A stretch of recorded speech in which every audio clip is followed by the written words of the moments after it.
Hi everyone. My name is Adrian Blackwell, and I teach architecture at the University of Waterloo. This event is being recorded, and the recording will be available on our school's YouTube page with closed captioning. Closed captioning is also available tonight by clicking on the closed captioning icon at the bottom of your screen. Welcome to the final event in our fall Ariscraft speaker series, Praxes of Care, Attention, which is the first in a sequence of 4 terms, each engaging a different aspect of the theory and practice of care: attention, action, communication, and maintenance. Within the series, caring means to design architecture under a value system fundamentally different from the competitive and narrowly economic one that dominates our contemporary world. Thanks so much to the lecture series committee, Tara Bissett, myself, Julie Dring, Jaliya Fonseka, Marie-Paule Macdonald, Mayuri Paranthahan, Brenda Reid, Beth Vince, Wendy Yuan, and Yuan. Thanks also to the designer of the series poster, Julia Nakanishi, and Ariscraft for funding this speaker series. This 2-year series is dedicated to Professor Emeritus Andrew Levitt, who retired at the end of this summer and tragically passed away just 2 weeks ago. Andrew is fondly remembered here at the school for practicing care in his everyday life and for teaching students and colleagues how to care for themselves and others. The University of Waterloo School of Architecture is situated in Cambridge, Ontario, which sits within the Haldimand Tract, which was land promised to the Six Nations in 1784 and which includes 10 kilometers on either side of the Grand River. These are traditional territories of the Attawandaron, Anishinaabeg, and Haudenosaunee peoples, and many Indigenous people live in these areas today. Tonight's event, Delineating Nation-State Capital, is a conversation between 2 well-known Canadian artists, Bonnie Devine and Luis Jacob, whose recent work has engaged with historical maps of Southern Ontario that delineate and describe both Indigenous and settler lands, in an attempt to better understand the history of this land and how this history bears on the present. A few years ago, our school hosted a lecture by a Mohawk land claims researcher, Phil Montour. He presented his research over 40 years with the Six Nations Land and Resources Office on the settler appropriation of land within the Haldimand Tract. Phil's research, which describes the process of Indigenous land dispossession down to individual lots in cities like Brantford and Caledonia that were improperly transferred or never paid for, appear superficially similar to architectural studies that began in the 1970s by people like George Baird at the University of Toronto and Melvin Charney, Irina Latek, and others at the Université de Montréal, that describe relationships between historic patterns of property division and architectural typology and urban morphology. This apparent coincidence of forms of mapping points to a deeper problem and connection between architectural practice and settler genocide. The actions of colonial land delineation, homesteading, and dispossession are processes that underlie, and in fact have shaped, first, modern property and land, second, the forms of urbanization and settlement that are built on top of it, and third, the pathologies that haunt these spaces. This point of intersection has been the central question of a research project that David Fortin, an associate professor of architecture at Laurentian University, and I have been collaborating on for the past 4 years. Tonight, we're launching the digital publication of the double issue 1213, 2020-2021 of the journal Scapegoat, Architecture, Landscape, Political Economy, titled C/A/N/A/D/A/A: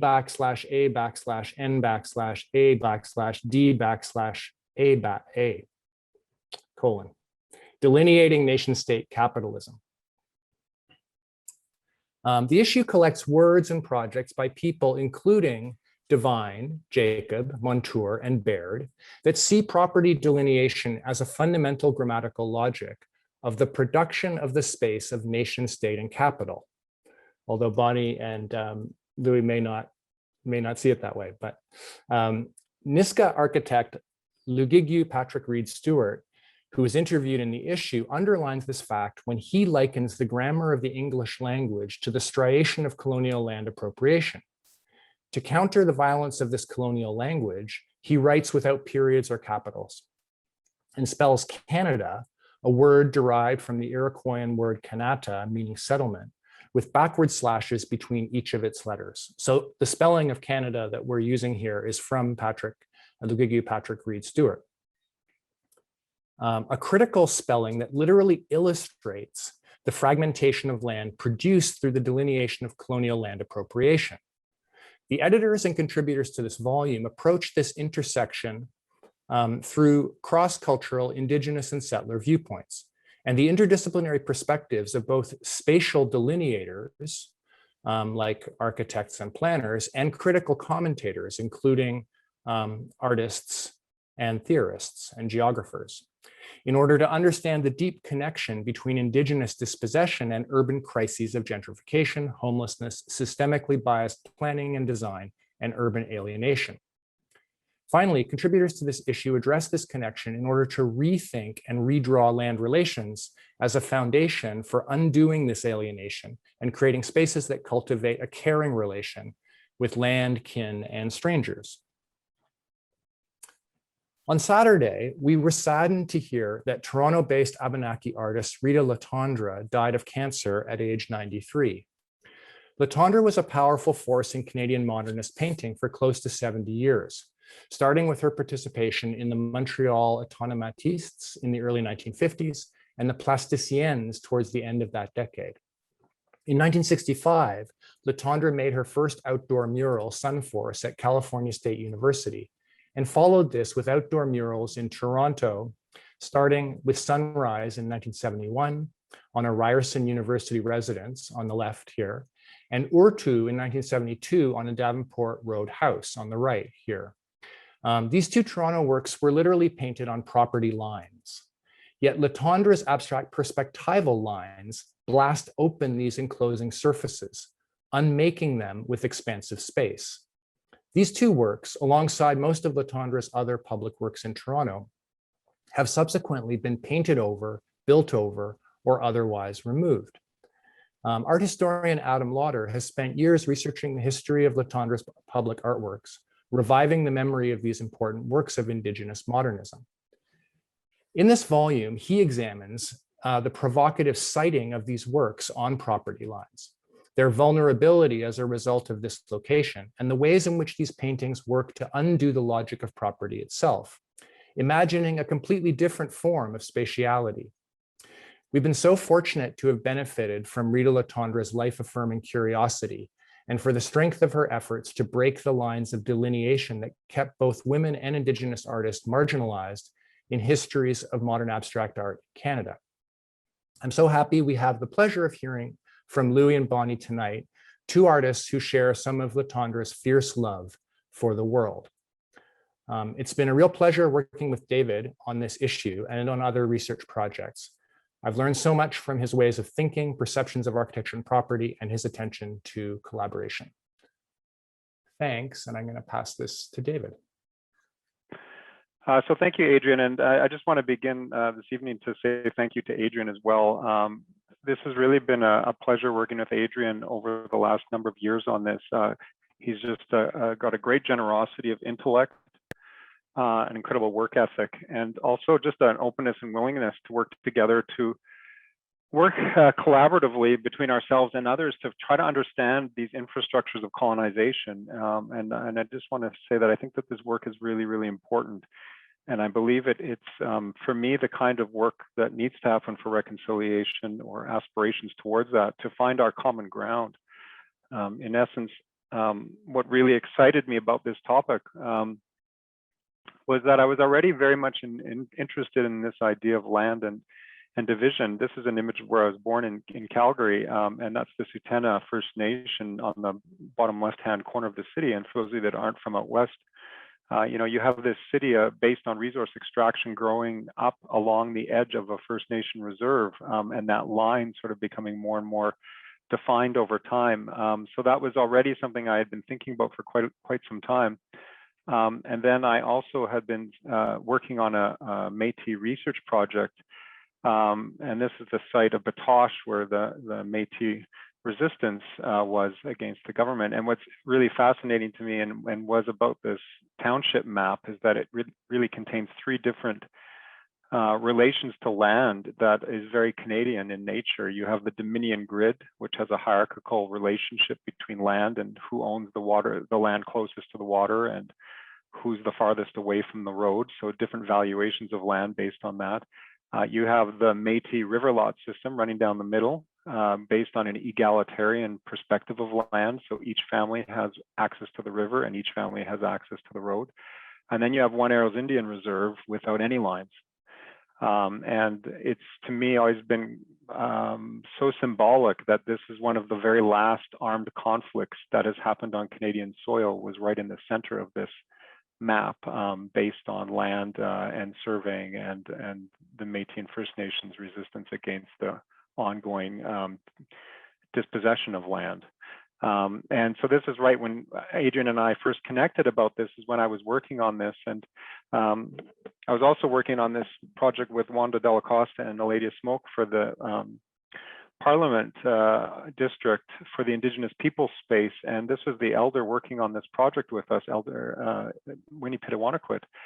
And I sat with her one day and I was telling her that I was embarking on this journey about property. And I asked her what her thoughts were about that. And she just smiled for a little while. And then she said, I don't really understand it. She said, I don't understand how someone thinks they can own land. She said, do they think they own the trees? Do they think they own the birds and the insects too?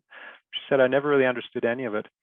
And so, you know, one of my students had drawn this little diagram on the right that I thought kind of captured that idea of the property line and who owns that tree.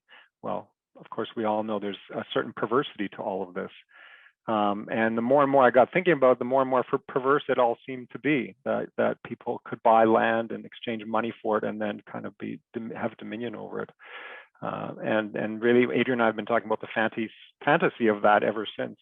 And as part of this project for the Indigenous People space, you know, I won't go into this in any detail, but those of you that will know, this was a gift from the government to the Indigenous people for their space. And when we first arrived on this project, they told us that that purple box in the center of the block is what we could indigenize, essentially, because the other two were heritage buildings that can't be touched. So that gives you a sense when we were working on this project of, we realized every single decision we had as an architect was determined by property lines and restrictions, and who owned the rights and who had the say on that. And this is, of course, on unsurrendered, unceded territory of the Algonquin people.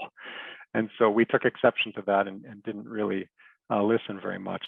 So that gives you a sense of my interest in this, and it's been just a really fantastic journey getting to know people, incredible people like Bonnie and the rest of the group on the presentation and Louis tonight, and the journey continues. And I think this conversation is just getting started, really, in many ways. So thank you again to Adrian. Thank you to our presenters, and I'm going to introduce them now. So Louis and Bonnie, really happy to have you guys here. And I'm just sorry, I'm finding my notes and my introductions to them. So Bonnie Devine is an installation artist, video maker, educator, and writer. She's a descendant of the Anishinaabeg of Ginabajing, or Serpent River First Nation near me here on the Tecumseh Anishinaabeg territory, on the north shore of Lake Huron. Bonnie's work emerges from storytelling and image-making traditions that are central to Anishinaabe culture. Using cross-disciplinary approaches and iterations of written, visual, and performative practice, she explores issues of land, environment, treaty, history, and narrative. Though formally educated in sculpture and installation art at the Ontario College of Art and Design, at York University, at OCAD-U and York University, Bonnie's most enduring learning came from her grandparents, who were trappers in the Canadian Shield in Northern Ontario. So we welcome you, Bonnie. And joining her tonight is artist Louis Jacob. Louis's work invites collisions of meaning that destabilize conventions of viewing and opens possibilities for the creation of knowledge.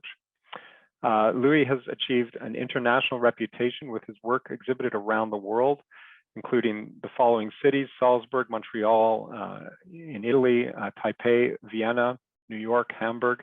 And in 2016, he curated the exhibition Form Follows Fiction, Art and Artists in Toronto at the Art Museum at the University of Toronto. So we want to welcome both of you and thank you again for coming. And I'm going to pass it off to you, Bonnie, for your presentation. Thank you.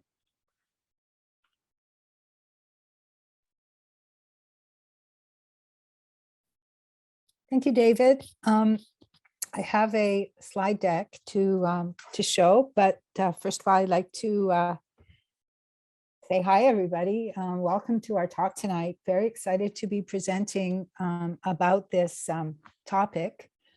Particularly interested in how care plays into the notion of property and building on property and claiming property and monetizing property. How does care fit into that? This is a conversation I haven't had before, and I think it's about time that we do.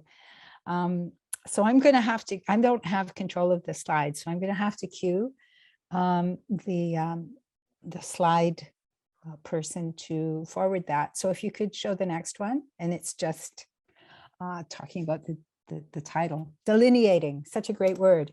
It means drawing a line around, I think. It means drawing. It means more than that, of course. To delineate in some way is to describe. And I have a feeling that when you describe something, it confers a kind of authority on the describer. I'm not sure about that, but I have a feeling that to delineate something means to be in charge of what is being delineated. Nation, of course, very interesting word as well. Are we talking, what nation are we talking about here? Are we talking about Canada? Are we talking in the abstract? Are we talking about First Nations? What is the concept of the nation? Who is the nation? Where does it live? State, I don't even want to get into that because I don't even know what a state really is. So I think we should be talking about that too. And maybe in our discussion at the end of this, we'll talk a little bit about what the state is. The state has a corporate sense to me, a little bit scary, a little bit powerful. So state is different from nation because it seems more organized than nation is, and probably more hierarchical. Capital, of course, we all know what that is. That's acquisitions, that's money, that's value. That's something that people have fought for, and people came here in order to have land. I think that this was one of the largest drivers of the settlement of Canada, and probably the United States as well, was the idea that by acquiring land, you could acquire capital. It was real, it had value. So all those words are very, very interesting to me. How they all fit together, I'm not sure. And how they are illustrated by my work, I'm even less sure. But I'm going to show you some of the work that I've done over the past few years in an attempt maybe to unravel or explicate what that collection of 4 words means to me. So if we could save the next slide, please. This is a work called Letter to Grandfather. It's from the exhibition Writing Home, which was curated by Faye Heavyshield back in 2008 and shown at Gallery Connection in Fredericton, New Brunswick. It's a diptych. I like working with diptychs, it seems, because I like the way that it sets up a binary opposition.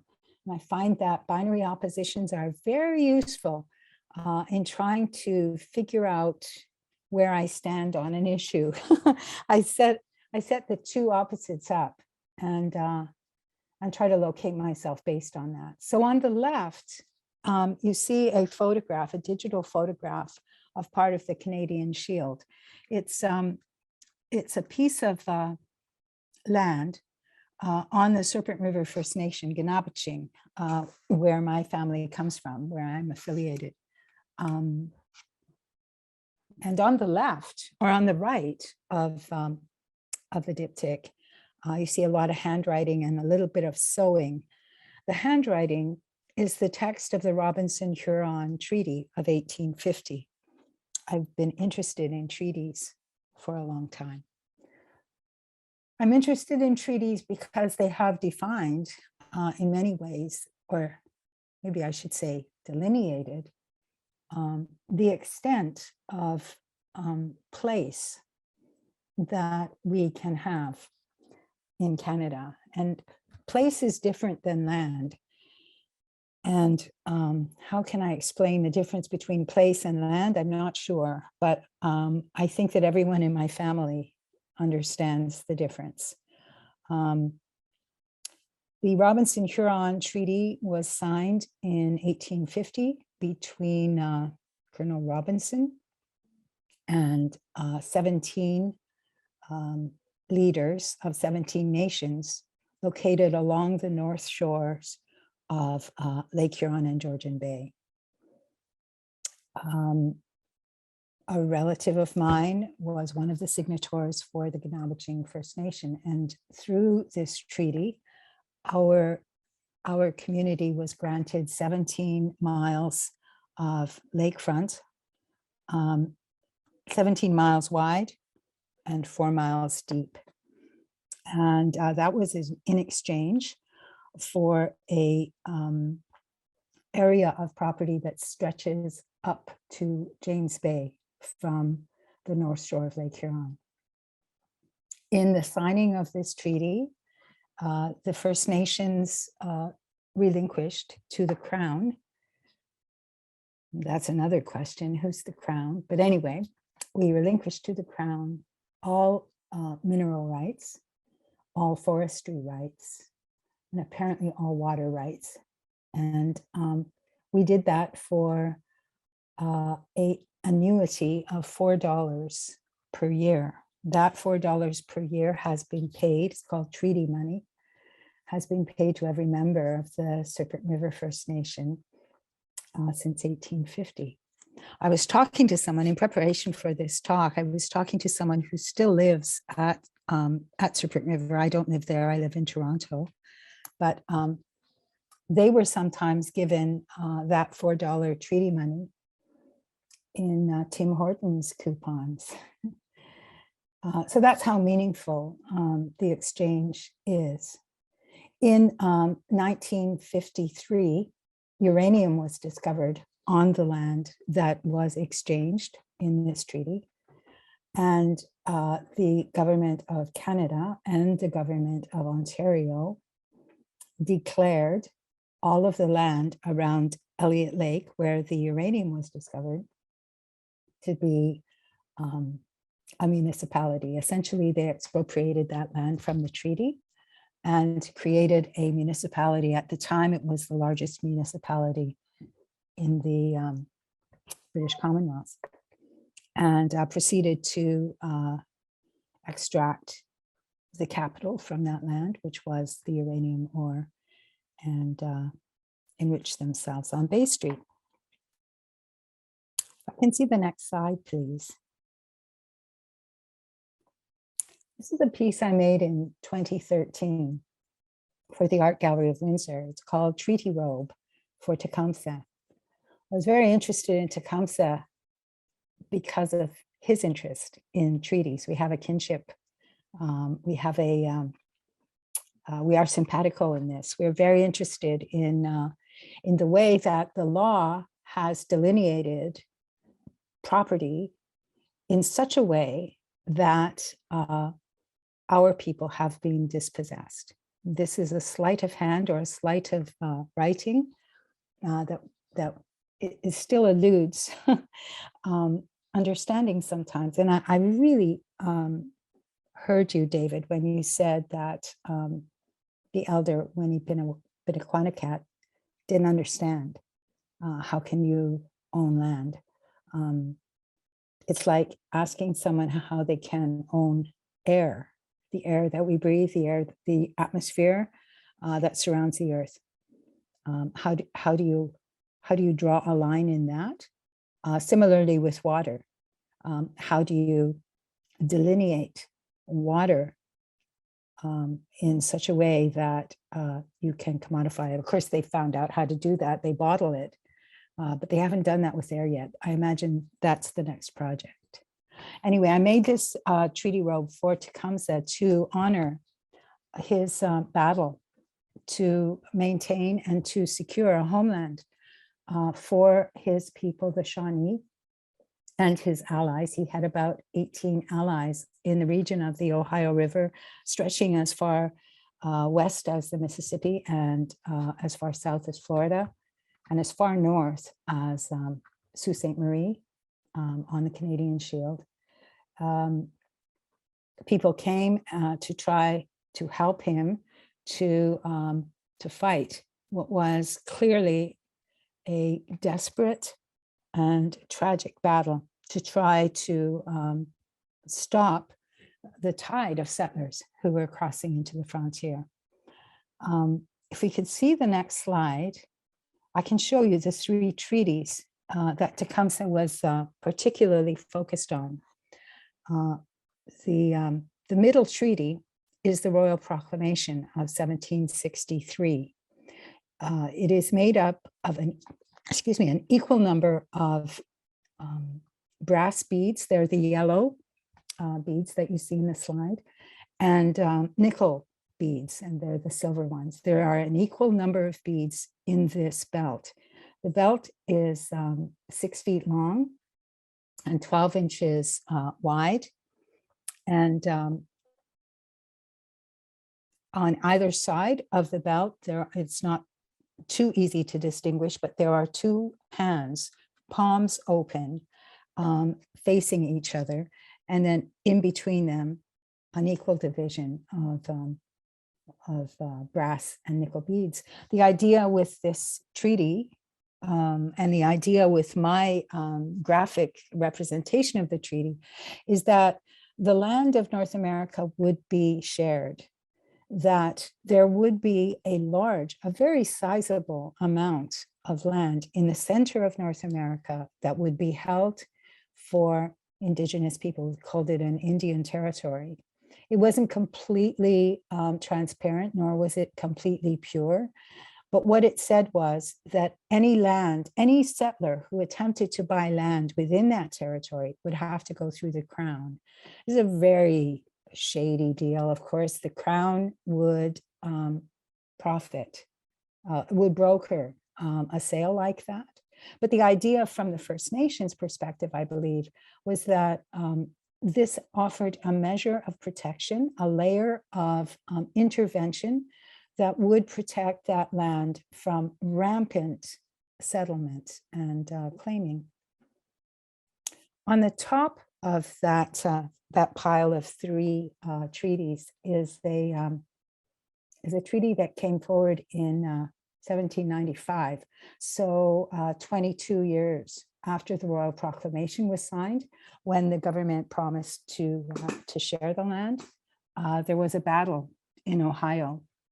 By then, the Americans had declared independence. Some argue, and I argue, that one of the main reasons for the battle, the Revolutionary War and the Declaration of Independence of the United States was the Royal Proclamation. They did not like that King George III had made this deal with the Indigenous people of North America and had limited their move westward. And this was one of the reasons for the revolt. The Treaty of Grenville was between the United States and Little Turtle, who was a Shawnee warrior. Little Turtle lost that battle. It's called the Battle of the Falling Timbers because it was fought on a river where a tornado had gone through and the trees had been thrown up. And that's where the Native people were. They were all hiding in those overturned and uprooted trees. And General Wayne came in and basically slaughtered them.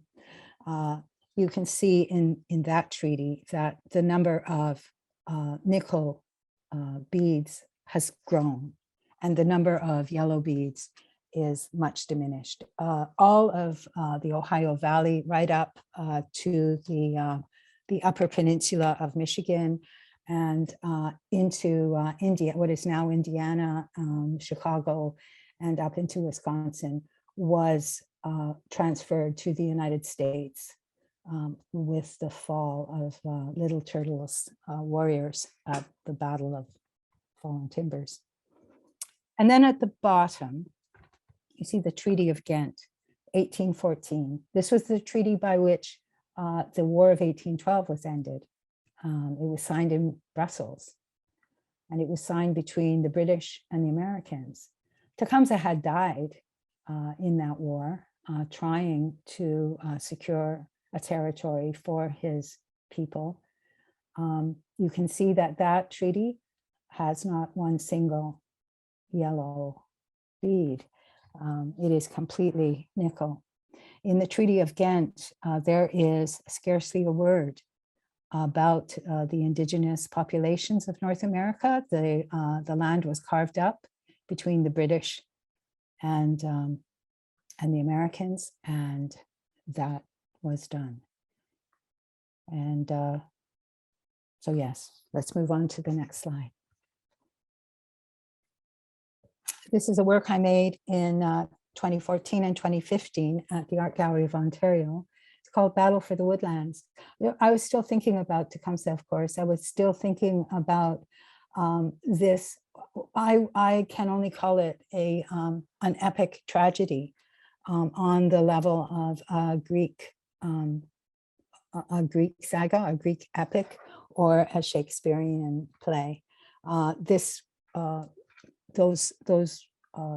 belts that I showed you in the previous slide indicate how in the space of 50 years, an entire continent was lost by our people. And I was still very, very interested in depicting, in talking about how that happened and where that leaves us as Indigenous people who are apparently unlanded, who have been delineated right out of the conversation. And how do we locate ourselves? This is, again, the difference between land and place. Where is our place? So I drew the Great Lakes because, of course, the Great Lakes are the center of so many of these conversations that are occurring in treaty. And I drew those Great Lakes not as bodies of water, but as living bodies of animals. And I was attempting there to talk about the reality to people who live on the land, that the water is not a commodity. It's not a tradable entity. It is a living thing, and it is older than us. It is wiser than us, and we depend on it. And we need to remember that, because if we reduce that body of water into something that can be traded on the mercantile exchange, we lose our sense of humility before it, and we run the very grave risk of losing our lives. And I think we all know the situation facing us right now. I think I need to pull up my notes because I want to talk a little bit about the next slide. I think there is another slide after this. No, okay, go back, please. I'm sorry. I just need to find my notes. So hang on while I do that. How do I do that? Yikes. Okay, there. Yay. Sorry about this, folks. I just want to read to you. Yeah, I was interested in this thing about the Anishinaabitude, and those are the three figures that are standing in the middle of the installation. They're woven out of seagrass and twigs that I gathered in 3 different locations in Ontario one at Walpole Island, which is on the Detroit River, just north of the city of Detroit, a key military strategic installation there. One at Serpent River First Nation, where I grew up. My cousins helped me gather twigs from the riverbank, and one from the Don River in Toronto. And I was thinking about the term negritude. And of course, negritude was a post-colonial, and I don't want to get into post-colonial, but it was a movement of French intellectuals in the 1950s and 60s, Black intellectuals who were attempting to delineate for themselves a place where they could be within the grand empirical narratives that they found themselves in Europe. As colonized people, how did they establish themselves and express their identity? And negritude was the movement around which they began to celebrate Blackness. And I call these figures, I brazenly borrowed that term from Frantz Fanon and others to describe Anishinaabitude. And so that's what they're called. And it is exactly the same impulse. How do we as Indigenous people take back our being, our agency, when so much of it is tied to land? And if we are unlanded, how do we then find place, and how do we place ourselves? So next slide, please. Okay, this is the Kellogg building in the world headquarters of Kellogg Cereal Company in Battle Creek, Michigan. And I know it's not about Canada, but I think it's such an interesting story. So I came across this story while I was visiting the state of Michigan in 2016. I spent a couple of days in the city of Battle Creek, and I assumed, because of its name, that it must have been a site of a major military action during the Revolutionary War, or the War of 1812, or perhaps the American Civil War. But after doing a bit of research, I learned the following. In about 1774, the Potawatomi and the Odawa or Ottawa nations had founded a village together in south central Michigan.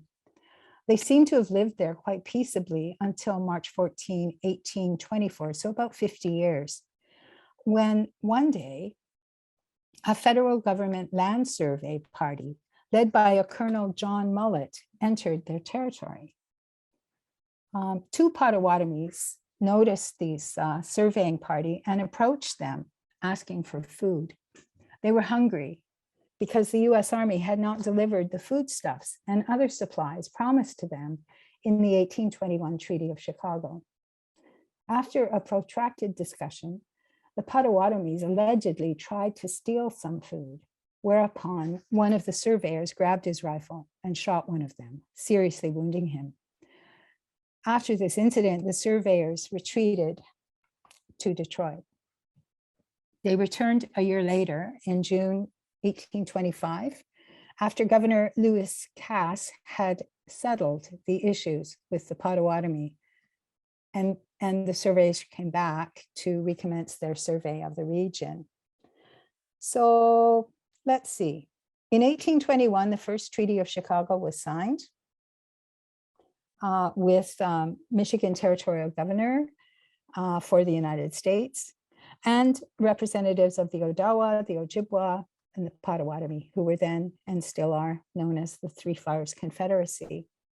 The treaty, that's the Treaty of Chicago, ceded to the United States all lands in Michigan Territory south of the Grand River in return for several small reservations for the Potawatomi. Also included in the land cession was an easement or tract of land between Detroit and Chicago through Indiana and Illinois around the southern coast of Lake Michigan. But this was not enough for the US government. By 1831, 10 years later, with the Potawatomis removed to a reservation, the first permanent white settlements in southern Michigan began.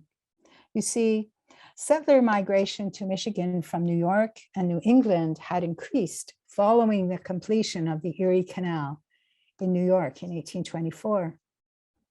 A post office was opened in Battle Creek in 1832, the first school in 1833, and the first sawmill began operating in 1837. The township of Battle Creek was formally established by active legislation in 1839. During all of this development, all of this building, the Second Treaty of Chicago was signed in 1833. It granted the United States government all land west of Lake Michigan to Lake Winnebago in modern-day Wisconsin. The treaty also included lands that are part of modern-day Illinois. The Potawatomi received promises of various cash payments and were removed to tracts of land west of the Mississippi River.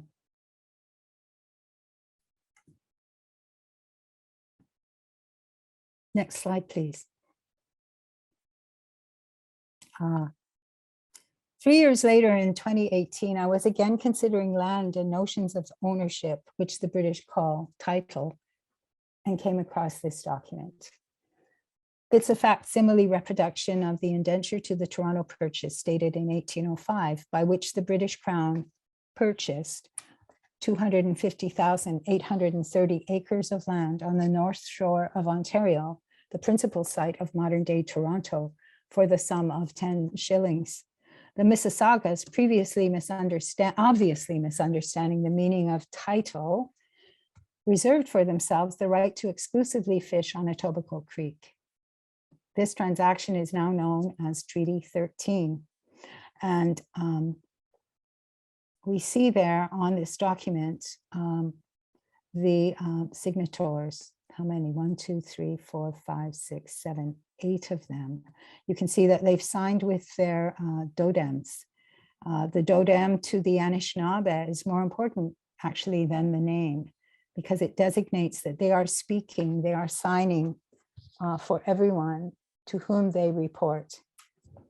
You can see on the left of the document that for the English, it is simply enough for the man to write his first and last name and his rank in the army.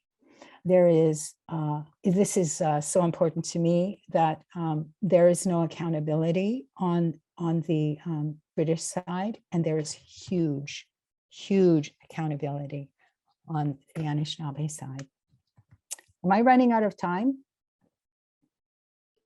You're over what we had planned, Okay, but we have an hour and a half in total. So I think we'll have a shorter conversation, but yeah, it's probably about 25, 30, closer to 30 minutes, I think, right now. All right.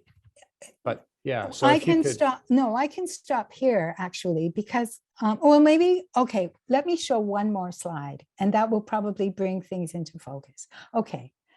I explored these ideas in a project at the Art Gallery of Mississauga in 2018 that was called Circles and Lines Michitsagik. Michitsagik is the Anishinaabe word for Mississauga. The series of objects that you see in this slide was installed at the entrance to the exhibition. The piece is called Borderline Border Braid and consists of an antique surveyor's transit and tripod and a length of braided red cotton cloth. The appearance on their land of a team of surveyors was often the first sign of threat to Indigenous peoples. Notice how the transit resembles a weapon. In fact, it is a weapon whose aim is to precisely and implacably demarcate and ultimately possess the land. And I'll just stop there. Thank you, Bonnie.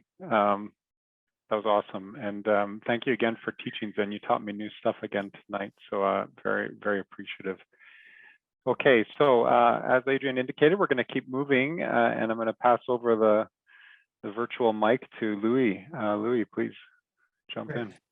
Thank you, David. And thank you, Bonnie, for your presentation. I think there's going to be interesting points of contact. So as I was preparing for the presentation this evening, I was thinking about the title of the series of talks, Praxes of Care, Attention. And so I started thinking about attention as care. And every time I thought of like a trajectory to follow, I kept thinking about this print made by Goya, the Spanish artist, in 1863. And you see on the bottom, there's a title, Yo lo vi. It means I saw this. And I kept thinking about this idea of attention, of an artist saying, I saw this, this is what I saw. And this gesture of saying, I saw this, as a moment of attention understood as care. So thinking about this made me ask myself, well, what do I see?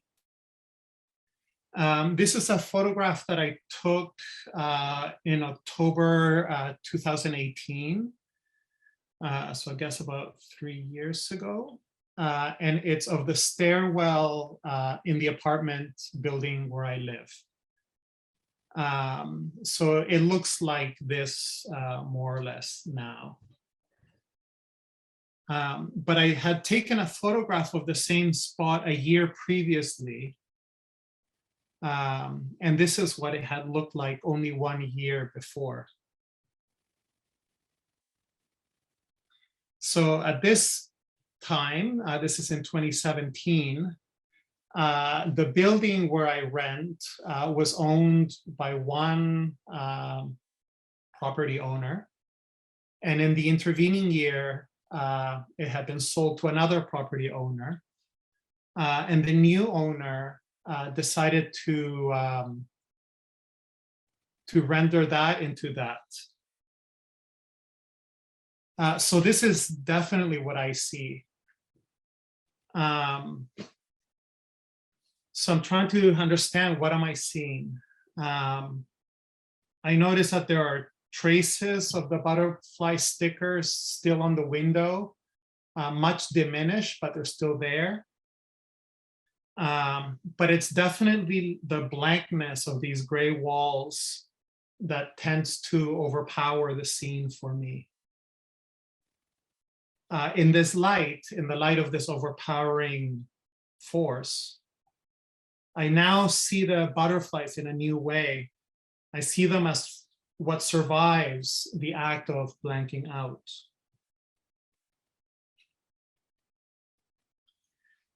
I guess like Bonnie, I'm also working in diptychs. So my presentation is kind of formatted as a series of diptychs. I'll show you another one. I took this photograph on the street where I live, on Roncesvalles Avenue, in June 2018.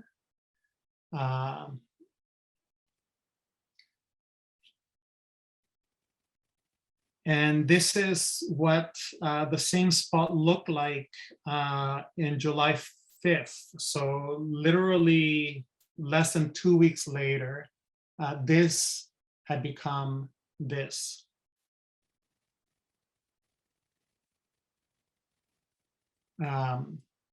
If I look back and forth at the two images, I see some things survive.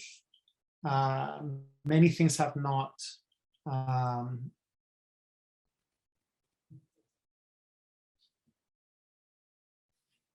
So in preparing for this presentation, I noticed that this is kind of what I notice in my everyday life.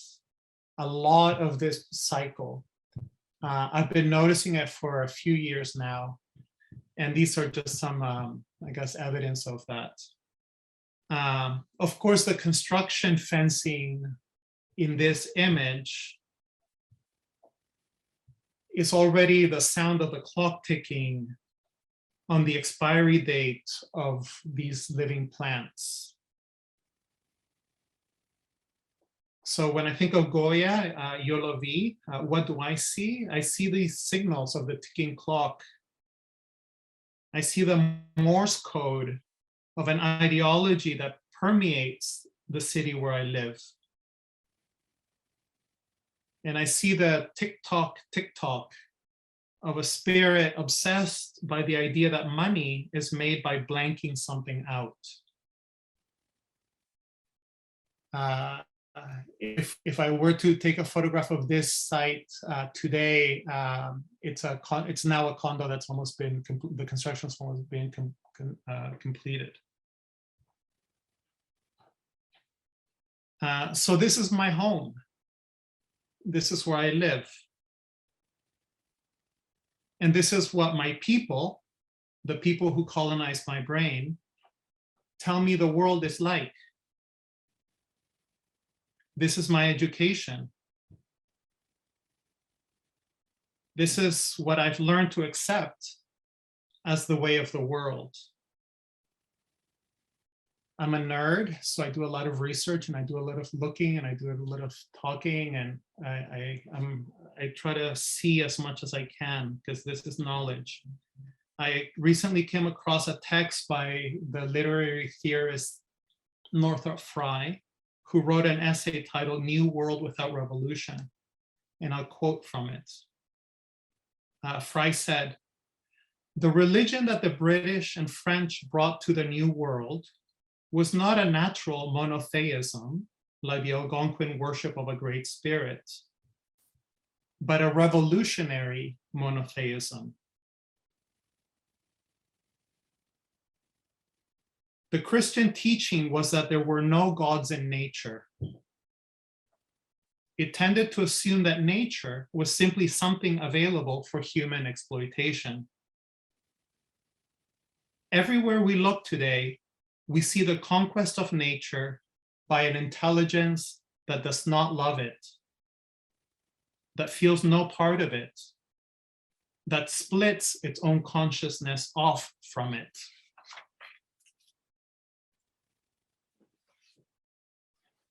And I find that one line very moving.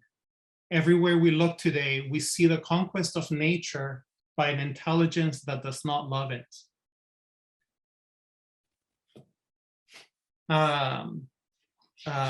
When David introduced me at the beginning of this evening, he mentioned an exhibition that I had curated in 2016 titled Form Follows Fiction.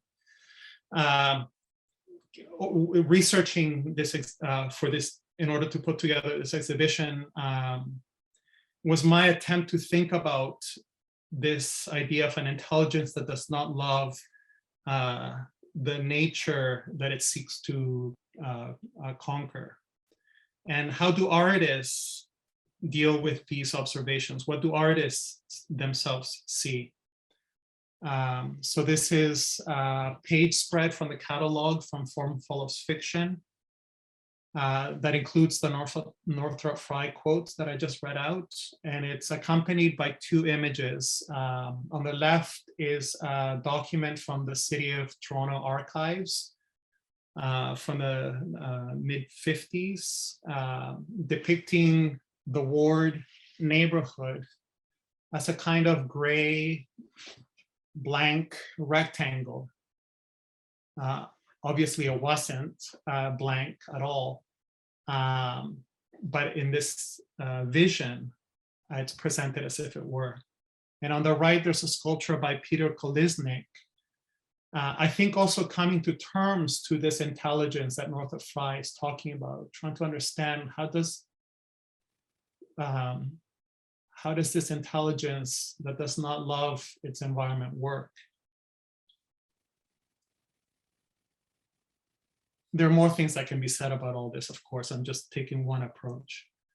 I see similarities between those two images and the Toronto Purchase, Treaty 13, that Bonnie had just mentioned in her presentation. I'm very interested in this drawing as a drawing, as well as a legal agreement.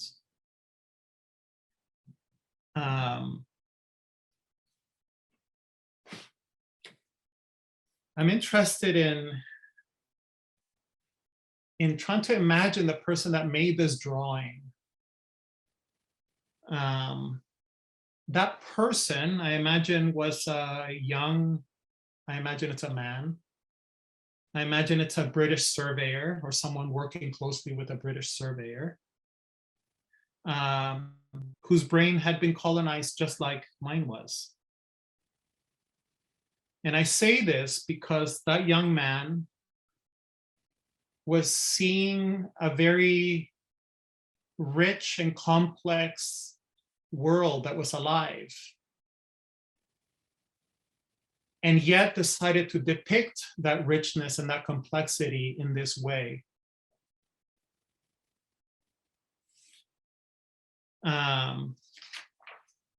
European colonizers must have understood many of the complexities and richness of indigenous forms of living. They've been making alliances and trade relationships and economies for a long time by the time this drawing was made in 1805. The Wendat people had done trade agreements with the French and the Haudenosaunee with the Dutch since the 16th century, since the 1500s. By the time that Sir John Johnson, the head of the Indian Department, called the Council of the Mississauga people at the Bay of Quinte in 1787, as a preamble to Treaty 13, they must have known the protocols of calling a council with indigenous people. And I'm just amazed that all of this knowledge, all of this awareness of the indigenous life worlds appears in this drawing as a blank rectangle.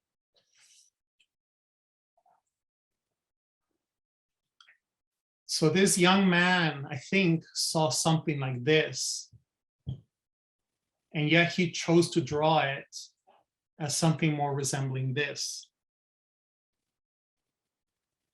By the way, if you want to know more about Treaty 13, I recommend that you read this publication titled Toronto Purchase Specific Claim, Arriving an Agreement, that was published by the Mississaugas of the New Credit First Nation. It's a slim publication, but it's very informative. So in the exhibition Phoneful as Fiction, I tried to bring together different documents, different artworks, and try to understand what intelligences are they showing me, what counterintelligences even are they showing me. So I decided to pair in the catalog the Toronto Purchase Treaty with this artwork by Gordon Lebret titled Get Hold of This Space from 1974. And I also paired this Ms. General Idea Pavilion Foundation letterhead. So the letterhead paper takes the form of an architectural blueprint with the grid underlaying the drawing to come. And I paired that with a plan drawn by John Collins for the proposed settlement of what is now the city of Toronto. So first you have this imposition, this delineation of the blank, so-called blank rectangle. But that blankness presupposes the next step, which is the kind of sub-segmenting of the rectangle into things resembling property. And these two drawings by David William Smith, on the left, you have the actual settlement of York, so the grid. And on the right, it's an incredible document. You see people writing their names inside each of the squares. So literally claiming this space as if it was property by this act of kind of claiming a square in the grid. It's incredible to be in front of these two drawings and you see this intelligence playing out its fantasies. I took a photograph recently I fondly call it the weed whacker. In my mind, it kind of synthesizes so many of the things I've just been talking about. I'm paying attention to the fences that seem to surround everything, the signage of saying private property, safety starts with you, the condo development in the background, the whitewashed advertisement sign, but of course the weed whacker. I see an environment made entirely inhospitable to life taking root there. And yet life does take root there, even despite this inhospitable environment. And at the sight of these plants trying to survive in this environment designed to prevent their existence, even their mere meager existence calls for the weed whackers to come out. I find it very poignant to think about, but this is my home. This is where I live. And this is what my people tell me the world is like.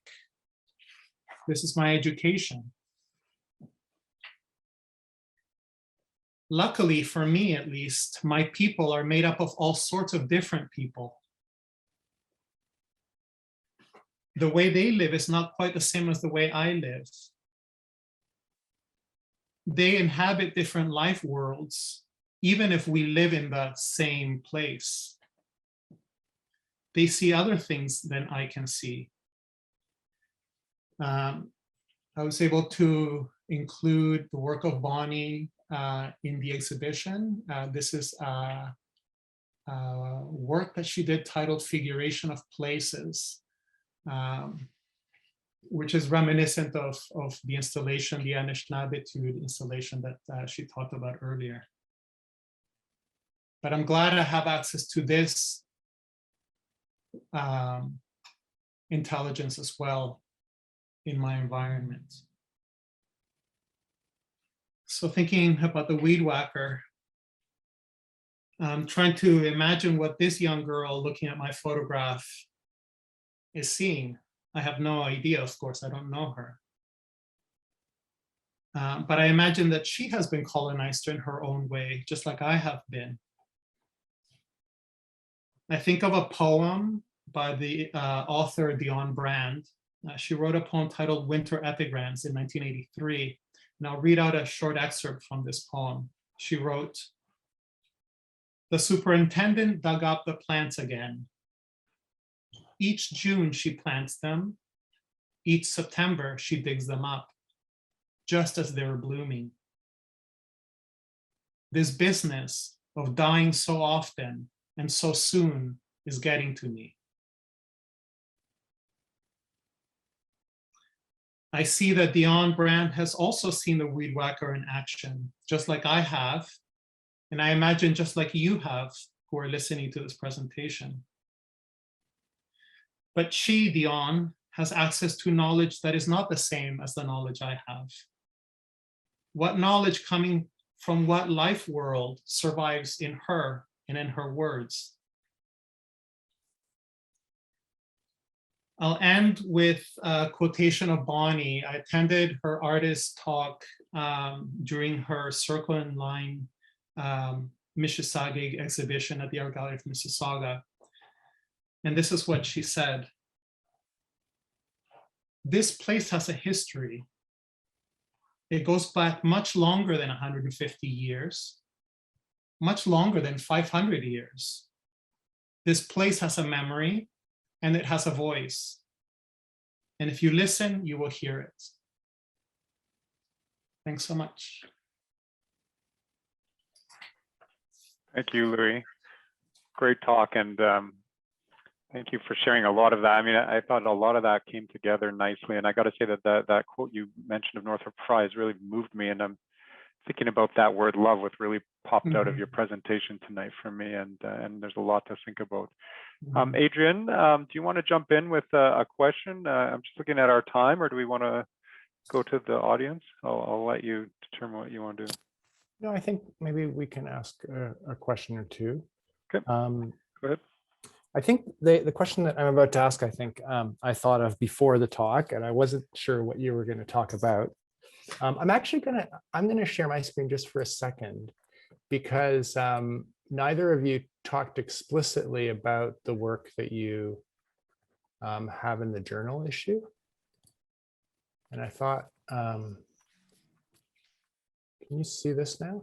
This is just pages from Bonnie and Louis' work in the journal issue. On the right-hand side, Bonnie's painting titled Untitled, which I guess painting is I guess it's mixed media, not really a painting. But certainly I think you introduced this well with your discussion about the signatures on the Toronto Purchase. And Louis' piece in the journal issue consists of a set of maps that span a few hundred years of the area. They all include the area that is now called Toronto.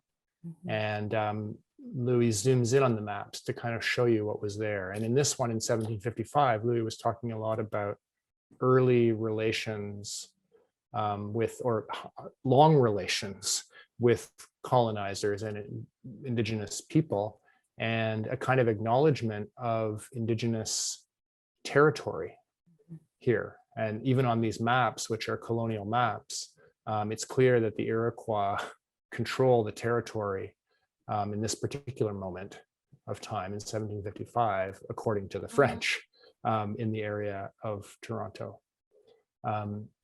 But I think the way you talked today is so interesting. And so the question I had was, as architects, we are interested in continuities between the physical form of contemporary cities. And I say as architects, I'm really thinking about David and I, even though he's an architect and I'm not really, but I teach architecture. And I think like an architect. So we're interested in continuities between the physical form of contemporary cities and the colonial production of the properties of Indigenous nations. The Canadian state and private property, of Indigenous nations, the Canadian state and private property as the underlying structure of modern social relations. So somehow the colonial delineation is the underlying structure of modern social relations. Can you each comment on how you see the history of this delineation that you describe in your contributions to this issue manifest in contemporary urban forms and social problems? And I think both of you have already answered this question in different ways, but I wonder if you can, maybe with reference to this work, kind of go think it through again.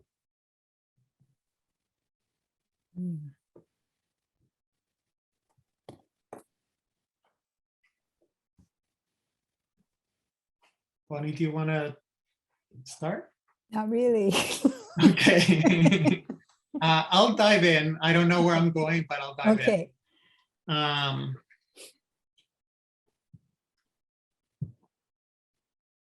Continuity. I love this understanding of this definition you provided, Adrian, of architecture as dealing with a continuity between built form and colonial delineation. And I guess when I spoke about survival, about the butterfly stickers that remain on the window, that's also a different kind of continuity.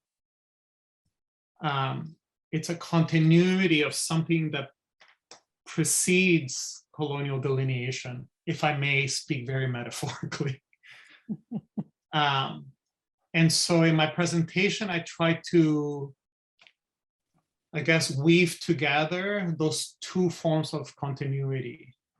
The continuity that reproduces colonial delineation, and the continuity that attends to other ways of living in what's ostensibly the same place.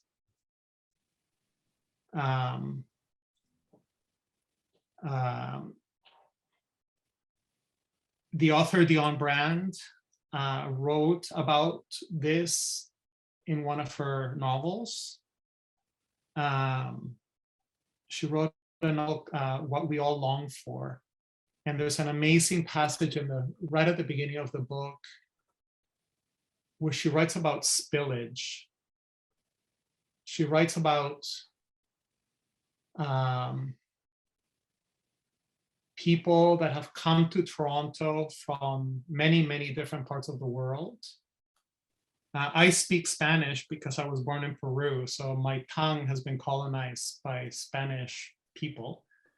But it does mean I understand the title of Goya's etching. So she's paying attention to this place of immigration. And she says, but hardly any of these people know that they're on Ojibwe lands. Mm. And maybe they don't even care because the ground has shifted under them. And if they knew this much, it would be too much to bear. And so they'd rather not know, she says. Mm. But the word Toronto coming out of their mouths is a kind of survival of something, even in this disavowal of the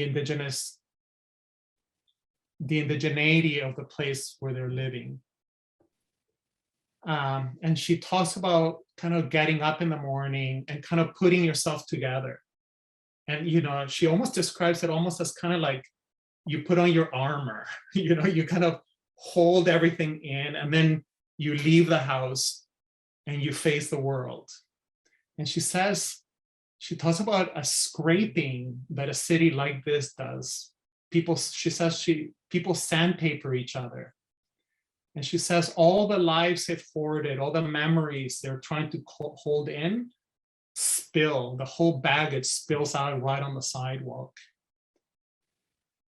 And for me, this diptych of trying to think of these two different forms of continuity is an attempt to kind of create a sandpapering, a kind of point of contact or point of friction that, in my fantasy life at least, holds the potential of a kind of spillage that I don't know what it is, but I guess that's what our conversation and our moment of thinking together and being together can allow for.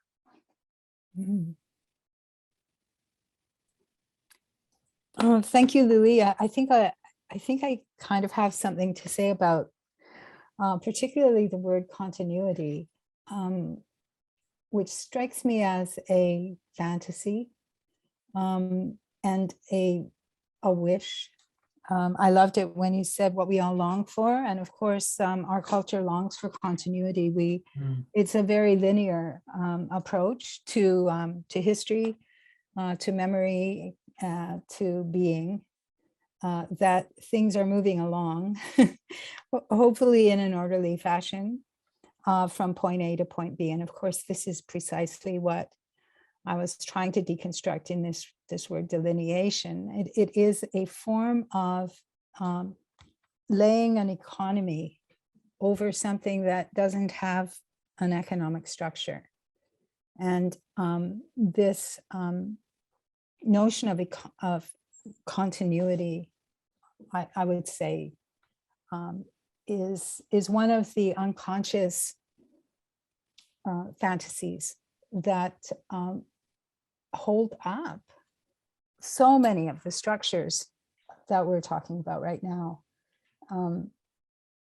that people can actually manufacture in their minds some kind of continuity between the diptychs that you showed us, Louis, the weed whacker, that somehow or another there is a leap of consciousness that allows people to see this as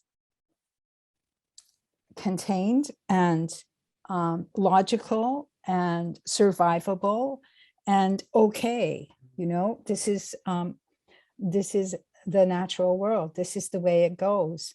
I think there is something pathological in our ability to describe what's going on as any kind of continuity and to use the built environments. They are, of course, the embodiment of this notion that things are stable and continuous and we can rely on them. And the reality, of course, is exactly opposite to that. Nothing is stable, nothing will last, and we cannot rely on this notion of logic, linear thought, that will carry us through to some kind of survivable state of existence.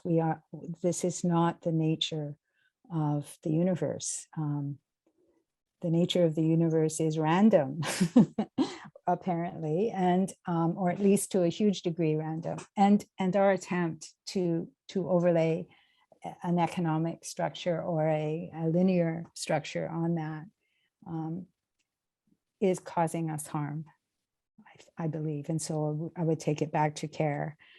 Care would be to really question this notion of continuity and to understand instead that what we are living in is this multidimensional, layered, and a place that is in flux. And I'm going to stop there because it gets too complicated for my little mind. But yeah, continuity, I think it's a mistake. I guess I'm just going to follow up with another comment. I'm listening to both of you talk here, and I'm still kind of stuck on Louis talking about love in a sense, because I've been wondering, Louis, I really love the juxtaposition you showed about grab that space. And I keep asking myself, what is the impetus? What makes us want to do that? What do we get out of that?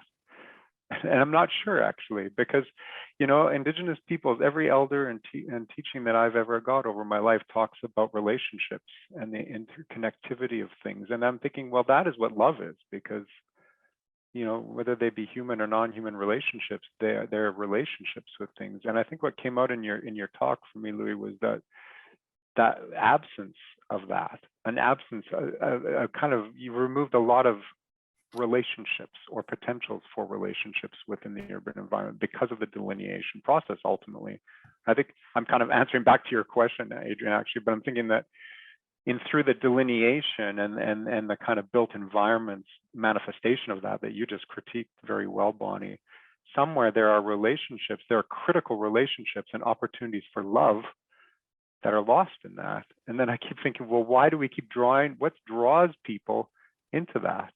And I'm a bit not sure why we do that.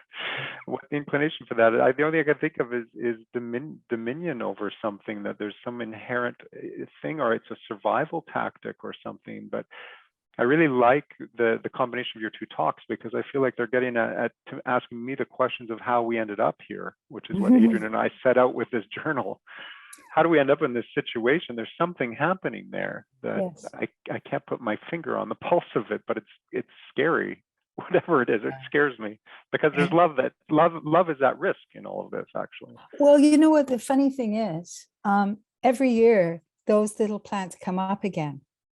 You know, every year through some miracle, those butterflies come back, and they find somewhere where they can live, even though so much has been destroyed.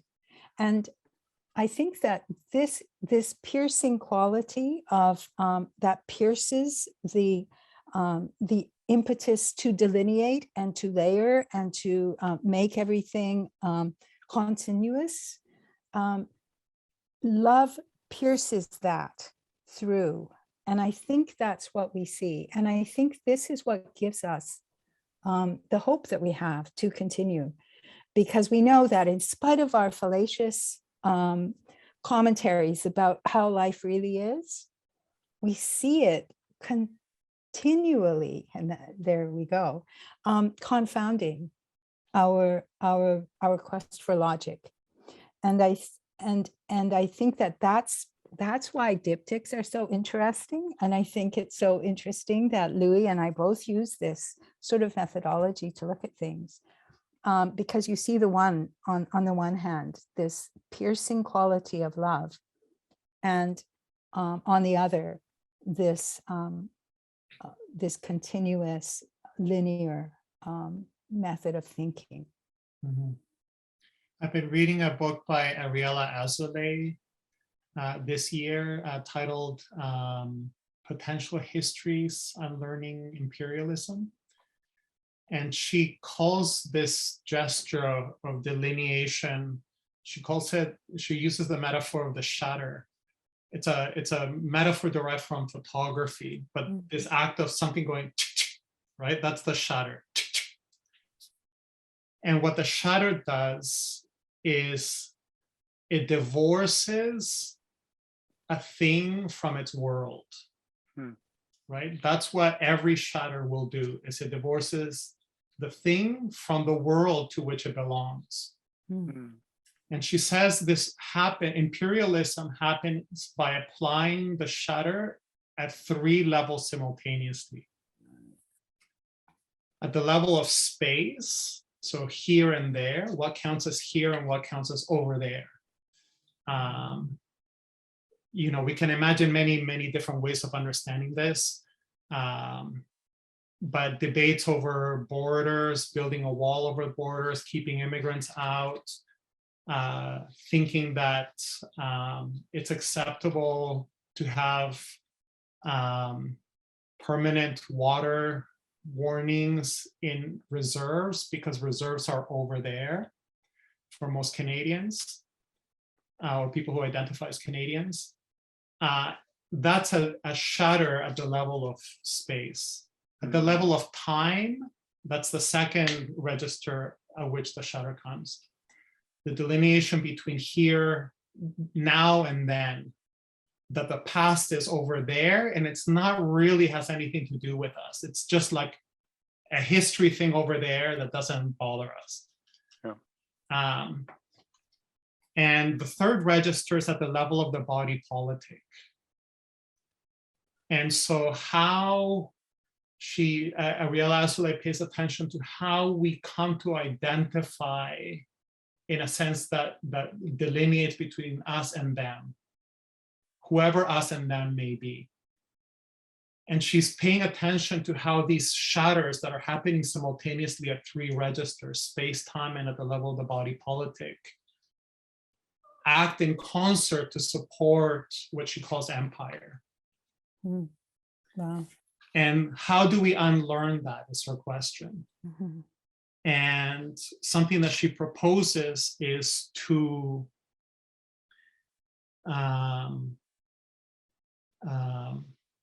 seek companionship, in a way, love, to attend to the others around you as holding other forms of knowledge, other butterflies, so to speak, have access to other butterfly stickers that they themselves embody. But I think even having access to the other within oneself, to the conflicting ideologies and histories and inheritances that even as colonized people, things survive within our kind of memories, knowledges, et cetera, et cetera. So this idea of companionship has enabled me to think about these diptychs in a new way. And these conversations that Bonnie and I have been having for the last several years as kind of attempts to, I don't know, unshutter some shutters, like pay attention to, as Bonnie is saying, the kind of fluidity behind like the fantasy of stable delineations. Pay attention to kind of those moments of illogical logic, non-logic, that don't kind of obey the economies that we're told to believe are true. I'd like to jump in. I mean, this is amazing. I really appreciate this, Louis and Bonnie. But we have only a minute left, but maybe we'll run just slightly longer because we have a couple of questions, and maybe I'll just read them both out. And I have a feeling some of them are about architecture, and I'm not sure how much Bonnie and Louis you're going to have to say about them, but nonetheless, let's hear them. So This is from Alana. Bonnie seems to be linear thinking, logic is not quite appropriate to the reality of the universe. Then how should spatial design be based in logic at all? Where does architecture and architectural education fit in? And then I'm going to read this next question too, just so we have them both in mind. Thank you to the presenters for sharing this. This is from Oakley. With attention being paid to reconciliation and climate change these days, it's been my experience that many exchanges about care and love seem to be coming from a fear of loss and the unknown, or of not wanting to do the wrong thing. Is this something that resonates? The question, though, is about the tricky, complicated definition of nationalism. How do we define a Canadian in the 21st century? How do we get to care about Canada again?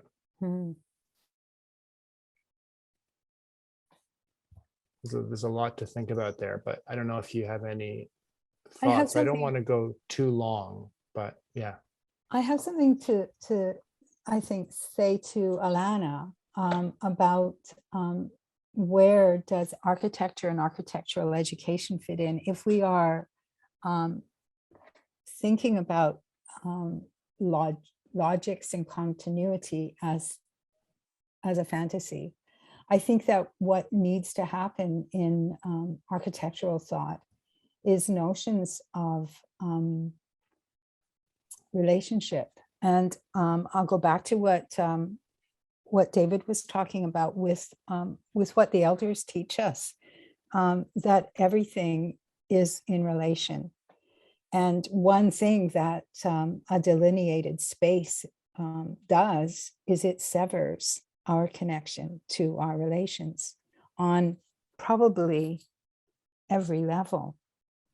And so if we are really thinking about space, we need to think of it in a multidimensional way, and it needs to have the capacity to allow sufficient porosity in its spaces so that relationships, and thus love and care, can express themselves and can be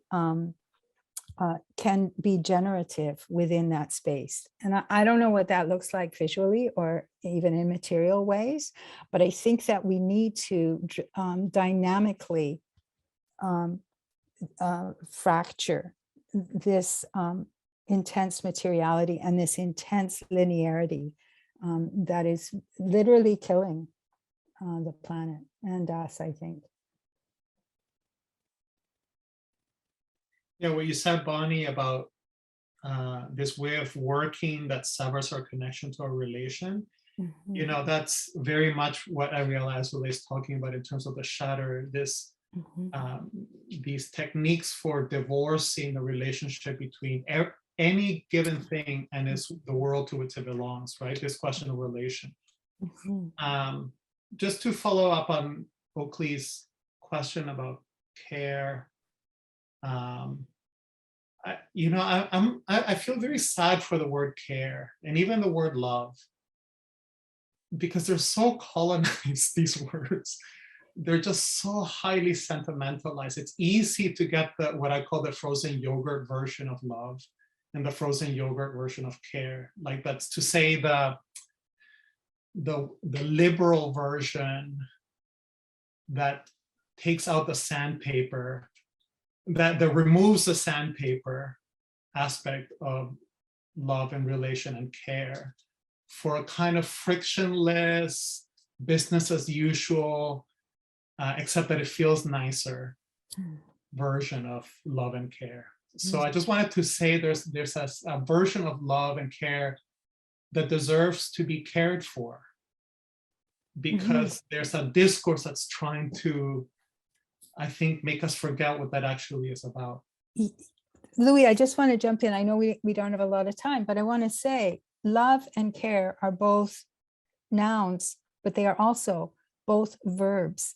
And I think we too often forget, and this again comes from Indigenous thought, you know, our languages are verb-based.